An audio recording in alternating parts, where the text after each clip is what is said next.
จันเอ๋ยข้าขอลาไปฝากความอาลัยหรือไทยอาวรณ์คิดถึงแดนดินเฮือนที่เคยนอนได้แต่ทอดทอนดวงใจเพื่อนที่หักข้าจะขอลาจากไปไกลตาแล้วยังอะไร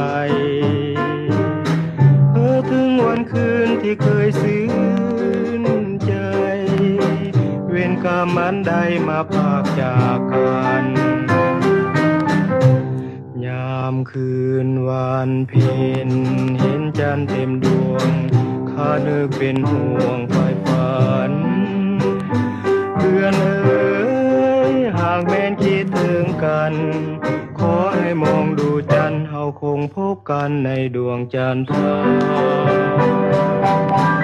จากเวียงจันทร์และเพื่อนที่ฮักจากยอดฮักไปด้วยน้ำตา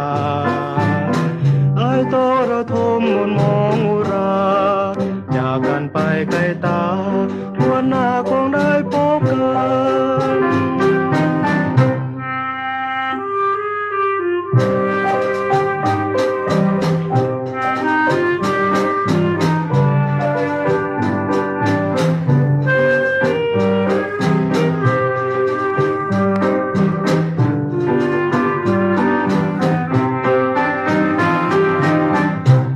ยามคืนวันเพ็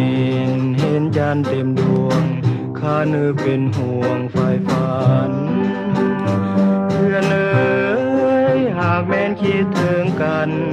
ขอให้มองดูจันทร์เฮาคงพบกันในดวงจันทราจากเวียงจันทร์และเพื่อนที่ฮักจากยอดฮักไปด้วยน้ำตาต้องระทมมนมองอุราจากกันไปไกลตา